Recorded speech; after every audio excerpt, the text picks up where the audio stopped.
अस्सलाम वालेकुम। मेरा नाम अमजद रज़ा है और आप देख रहे हैं टुकर online YouTube channel powered by Bazm Mustafa education welfare society. और मैं आपको सिखा रहा हूँ CS 507 वर्चुअल यूनिवर्सिटी का कोर्स है इंफॉर्मेशन सिस्टम। और ये हमारा सेकंड लेक्चर है जिसमें हम देखेंगे व्हाट इज़ ऑर्गेनाइजेशंस। ऑर्गेनाइजेशन की डेफिनेशन क्या है। ऑर्गेनाइजेशन एक ग्रुप ऑफ ऑर्गेनाइज पीपल होते हैं जो कि आपके टास्क को मैनेज करते हैं। मिसाल के तौर पे इसमें जो बंदे हो सकते हैं वो 2 बंदे भी हो सकते हैं, 1000 भी हो सकते हैं, उसके बाद यानी कि हज़ारों में और लाखों में भी हो सकते हैं। तो ये ऑर्गेनाइजेशन काम किस तरह से करती है, यानी कि इसमें देखा जाए तो जिस तरह मैन्युफैक्चरिंग कंपनीज होती हैं जिसमें होंडा है, टेस्ला है, ये जो कंपनीज हैं वो अपने अलग अलग ऑर्गेनाइजेशन बनाती है और इसमें अलग अलग टास्क होते हैं। तो वो जो बंदे उसमें काम कर रहे हैं, जो उसमें एम्प्लॉय काम कर रहे हैं, हो सकता है वो इंजीनियर भी हो सकते हैं, वो भी एक एम्प्लॉय हैं। उसके बाद उसमें जो इलेक्ट्रॉनिक के बंदे होते हैं, वो भी एक एम्प्लॉय की तरह काम कर रहे हैं। इन सब का जो मिला के जो एक ऑर्गेनाइजेशन में सब ये काम कर रहे हैं तो वो एक मिशन को लेके चल रहे हैं। ऑर्गेनाइजेशन का मतलब है आपने एक गोल को लेके चलना है, उसी गोल पे आपने काम करना है। तो यानी कि अगर आपकी एक कार आ रही है, यानी कि मैन्युफैक्चर होकर बाहर आ रही है, तो वो कार पहले सबसे पहले उसके पार्ट्स बनेंगे। पार्ट्स बनने के बाद पार्ट्स बनने के बाद उसकी पार्ट्स बनने के बाद उस पर यानी कि उसको जोड़ा जाएगा। उसके बाद उसके बाद उस पर डिफरेंट तरह के काम होंगे, जिसमें उसकी कलरिंग होगी। उसके बाद कहाँ पे इसका यानी कि देखा जाएगा कहाँ पे कोई मसला तो नहीं है, वो सब कुछ चेक करके उसके बाद वो जो कार होती है सब तमाम चीज़ें चेक करके उसे पब्लिक के सामने लाया जाता है, ताकि पब्लिक उसको ज़्यादा से ज़्यादा यानी कि पसंद करें और उससे इस्तेमाल में लाए जा सके। तो ऑर्गेनाइजेशन का काम होता है कि हर तरह वो तमाम जो बंदे उसमें काम कर रहे हैं वो सिर्फ एक ही टास्क को लेके चले हैं कि हमने एक कार बनानी है। तो कार में हज़ारों बंदे भी शामिल हो सकते हैं इसमें बनाने में, यानी कि वो एक ऑर्गेनाइजेशन है कार की, यानी कि मैन्युफैक्चरिंग कंपनी है जिसमें हज़ारों बंदे काम कर रहे हैं जो उसको कार को बना रहे हैं। तो ये इसकी सिंपल सी डेफिनेशन ऑर्गेनाइजेशन क्या आती है। तो हमें देखा जाए ऑर्गेनाइजेशन की ज़रूरत क्या है हमें। ऑर्गेनाइजेशन के बगैर हमारा ये कार का जो मैन्युफैक्चरिंग का काम है वो हो सकता है कि नहीं हो सकता। तो इसकी सिंपल सी डेफिनेशन ये है कि अगर आपने कोई मैन्युफैक्चरिंग बनानी है तो उसमें डिसिप्लिन सबसे पहले है। अगर डिसिप्लिन नहीं रखा जाएगा तो आपका काम नहीं हो सकता। अगर आपकी कंपनी में जो बंदे काम कर रहे हैं, जो एम्प्लॉय काम कर रहे हैं, अगर वो टाइम से अपने काम को पूरा नहीं करेंगे या टाइम पे उस कंपनी में नहीं आएंगे तो वो उसका काम नहीं पूरा होगा।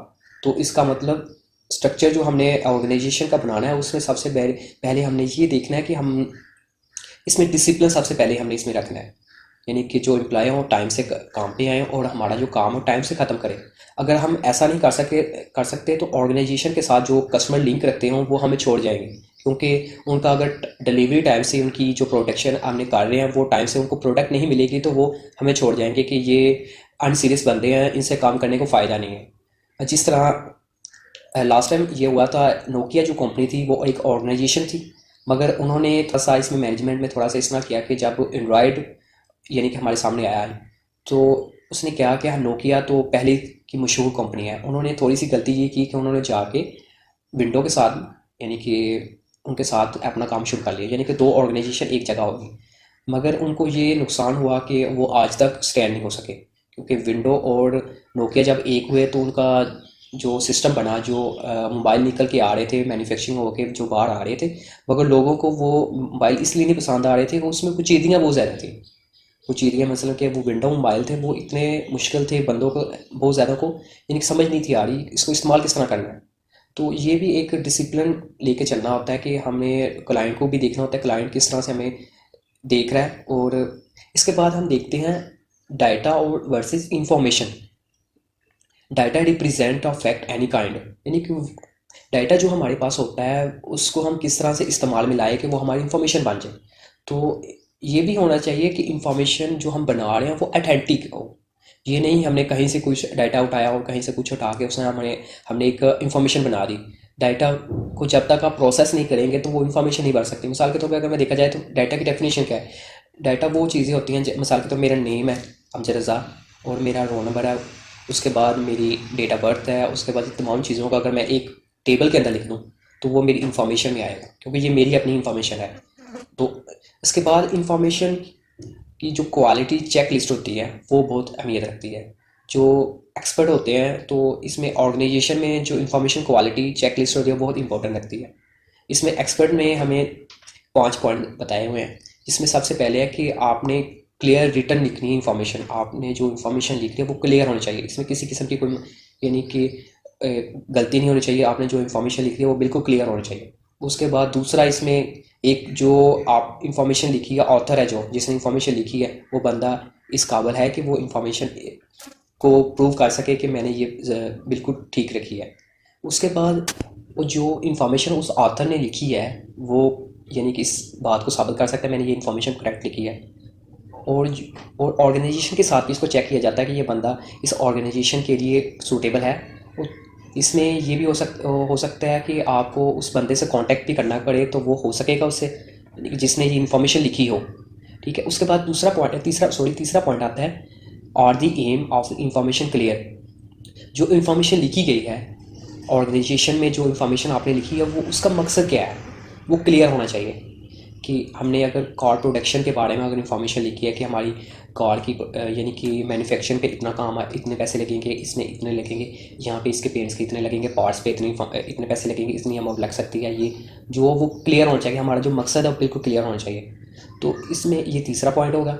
इसमें 4 नंबर पे जो पॉइंट है उसकी डेफिनेशन कुछ इस तरह से है कि हमारी जो इन्फॉर्मेशन है, जो हमारी इन्फॉर्मेशन की जो एम है, जो मकसद है हमारा, वो क्या है, वो किस तरह से पूरा होना है और कैसे ये पूरा हो सकता है। ये इसमें 4 पॉइंट होते हैं। उसके बाद हमारा 5 नंबर पे है ये है कि जो इन्फॉर्मेशन हमने इकट्ठी की है उसमें हमारा क्या फ़ायदा है। यानी कि अगर कार प्रोडक्शन हो रही है, कार के मतलब हमने एक इन्फॉर्मेशन बनाई हुई है कि इसकी जो यानी कि डिज़ाइन होगा, सबसे पहले जो है इसकी कार की डिज़ाइनिंग बनती है। तो जो डिज़ाइनिंग होगी वो सबसे पहले ये प्रूव किया जाएगा कि जो हमने जो कार बनाई है, ये नहीं हो सकता कि उस यानी कि अंदर बैठने के लिए जो जगह होती है उसको हमने थोड़ा बहुत आगे पीछे कर लिया, यानी कि वहाँ पे सीट ना लगाएं। अगर जो ड्राइविंग करने वाला बंदा होता है वहाँ पे अगर हम सीट ना लगाएं, तो स्टाइल तो बना लिया हमने, डिज़ाइन तो हमने निकाल लिया, अगर हमने वहाँ पे उसकी बैठने के लिए जगह नहीं बनाई तो वो तो पहले ही हमारा ख़त्म हो जाएगा, क्योंकि हमने डिज़ाइन ही गलत बना लिया। तो इसलिए सबसे पहले ये चीज़ हमें साबित करनी पड़ेगी कि हमने जो इंफॉर्मेशन बनाई है या कोई डिज़ाइन बनाया है तो वो हमारे लिए या पब्लिक के लिए कहाँ तक यानी कि बेहतरीन साबित होगा। ये इसकी इंफॉर्मेशन थी। उसके बाद देखा जाए ऑर्गेनाइजेशन एंड इंफॉर्मेशन रिक्वायरमेंट। तो इन्फॉर्मेशन जो ऑर्गेनाइजेशन को जो इन्फॉर्मेशन डिफरेंट तरह की होती है, मिसाल के तौर पे हर कंपनी की अलग अलग रिक्वायरमेंट होती है। इसमें रिक्वायरमेंट किसी की ज़्यादा भी हो सकती है, किसी की कम भी हो सकती है। इसमें 2 कंपनीज ली जाती है, जिस तरह एक होंडा कंपनी, एक टेस्ला कंपनी। टेस्ला कंपनी की जो ऑर्गेनाइजेशन का साइज़ होगा, जो उसमें जो काम कर रहे हो एम्प्लॉय होंगे, हो सकता है वो ज़्यादा भी हो सकता है वो कम भी हो। उसकी तरह होंडा जो कंपनी मैन्युफैक्चरिंग कंपनी है जो ऑटो मैन्युफैक्चरिंग करती है, उसमें भी जो एम्प्लॉय होंगे वो ज़्यादा भी हो सकते हैं, कम भी हो सकते हैं।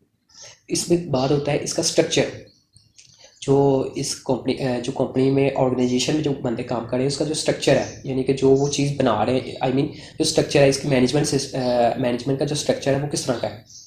इसके बाद वो इसमें तीसरा पॉइंट होता है कल्चर इज़ फॉलो। कल्चर हमारे पाकिस्तान में ज़्यादातर जो कार चलती हैं वो है होंडा की, ठीक है, और टेस्ला की कम चलती हैं। तो ये फॉलो कर रहे हैं कल्चर को। इसी तरह अमेरिका में हो सकता है टेस्ला की ज़्यादा कारें चलती हों और होंडा की कम चलती हों। ये तो कल्चर पे डिपेंड करता है कि आपके कल्चर में कौन सी ज़्यादा चीज़ें रैंकिंग पे हैं। उसके बाद होता है इसमें डिसीजन मेकिंग स्ट्रक्चर। आप जो डिसीज़न ले रहे हैं अपनी अपनी प्रोडक्ट को बेहतर से बेहतर बनाने में, वो भी हो सकता है दोनों कंपनी का अलग अलग हो। उसके बाद जो हमारे साथ जो काम कर रहे हैं यानी कि शेयर होल्डर जो होते हैं वो इंटरनल भी हो सकते हैं, एक्सटर्नल भी हो सकते हैं। ये इसके ऑर्गेनाइजेशन के इंफॉर्मेशन रिक्वायरमेंट्स होती है 5। उसके बाद हम देखेंगे जो हमारी ऑर्गेनाइजेशन है उसके साइज़ क्या है और इंफॉर्मेशन रिक्वायरमेंट्स क्या है। सबसे पहले देते हैं साइज़। इसके जो ऑर्गेनाइजेशन के साइज़ है वो 3 तरह के होते हैं। सबसे पहले हमारा जो साइज़ है वो है स्मॉल ऑर्गेनाइजेशंस। स्मॉल ऑर्गेनाइजेशन जो होती है वो छोटी सी ऑर्गेनाइजेशन होती है। उसमें जो मैनेजमेंट सिस्टम होता है वो भी लिमिटेड होता है। उसमें जो बंदे काम कर रहे हैं वो भी लिमिटेड होंगे, यानी कि हो सकता है 2 हो या 3 हो या 10 हो, ये लिमिटेड होंगे। उसका जो मैनेजमेंट सिस्टम होगा वो भी लिमिटेड होगा। इसकी एग्जांपल ये है कि जो डे बाय डे ट्रांजैक्शन हो रही है, इसमें सबसे बेस्ट एग्जांपल है जो डे बाय डे उसकी ट्रांजैक्शन हो जाती है, उसकी डेली सेल्स आ जाती है उसमें, उसके में कैश मैनेजमेंट सिस्टम भी हो जाता है और रिसीव एंड पेएबल भी ईजी से हो जाता है, यानी कि इसमें किसी किस्म की ज़्यादा सरदर्द की ज़रूरत नहीं होती, क्योंकि छोटा सा ऑर्गेनाइजेशन होती है तो इसकी जो ये तमाम जो प्रोसेस हैं ईजी से हो जाते हैं। उसके बाद आते हैं medium size organisations. Medium size organisation ज़्यादातर हम फैमिली की तरह होती है, फैमिली के बंदे चला रहे होते हैं, यानी कि ओनरशिप फैमिली में होती है, यानी कि ब्रदर, यानी कि ज़्यादातर उनके एक, अगर आपके वाले साहब की अगर आप उसने कारोबार शुरू किया हुआ है तो उसके जो बेटे होंगे वो आगे उसी काम को आगे लेके चलेंगे, तो उसकी तरह उसके यानी कि फैमिली के अंदर ही उसका काम चल रहा होता है। इसमें हर भाई को अलग अलग ओहदा मिल जाता है जो इसको संभाले, कोई कैश की तरफ यानी कवर कर रहा है, कोई मैन्युफैक्चरिंग में लगा हुआ है, कोई किसमें लगा हुआ है, ये चेन की तरह काम कर रहे होते हैं। इसमें सबसे पहला जो ट्रस्ट होता है वो ट्रस्ट ब्लड की तरह होता है, यानी कि खूनी रिश्ते होते हैं एक दूसरे के साथ, वही इसमें ट्रस्ट होता है जो इसमें काम कर रहे होते हैं।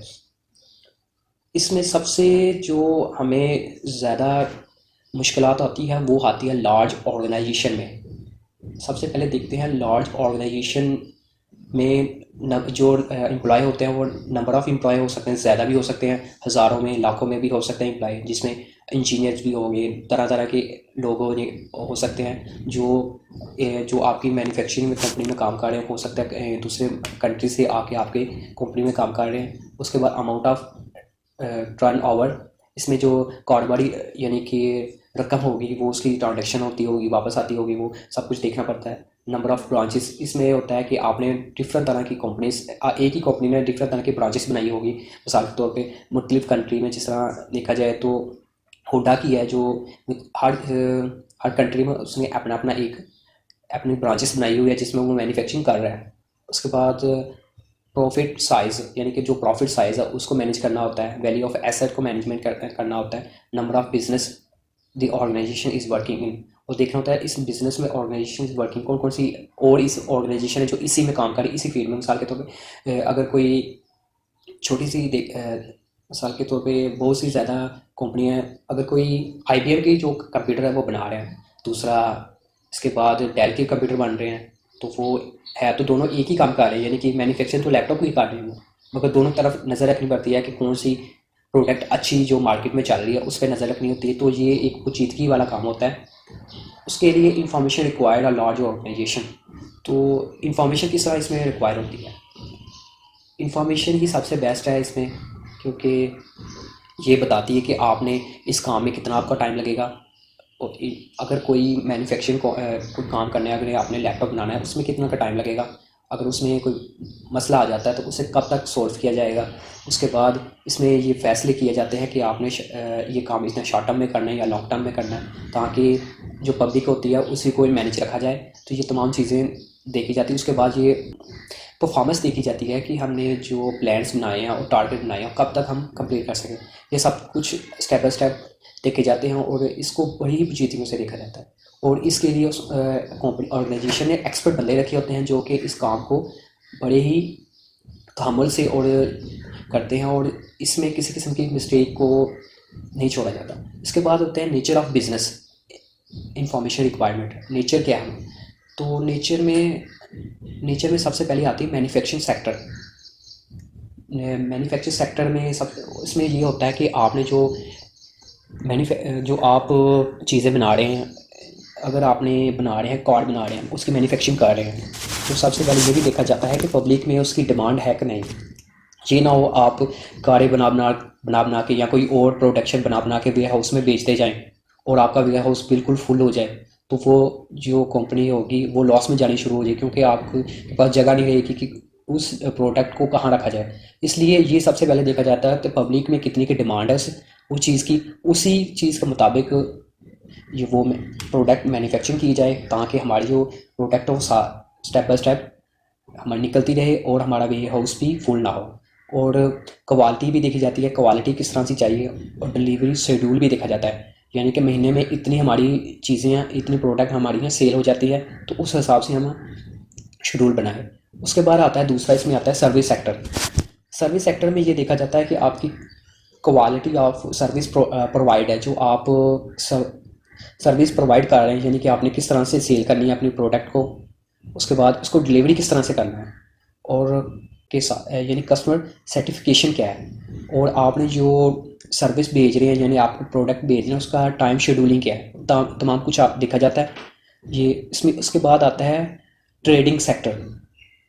ट्रेडिंग सेक्टर ही बहुत अहमियत रखता है ऑर्गेनाइजेशन में, क्योंकि ये भी इंफॉर्मेशन इकट्ठी करने में बहुत ज़्यादा यानी कि बहुत ज़्यादा अहमियत रखता है।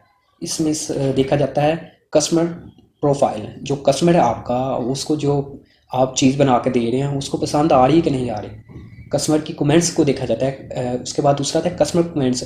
अगर कस्टमर को इसमें कोई मसला आ रहा है तो आप उसको सोल्व करके दें कि आपने हमसे ये प्रोडक्ट मंगाए थे, आपने ये मुझे ये मसला बताया था, हमने ये सोल्व करके आपको दे दिया।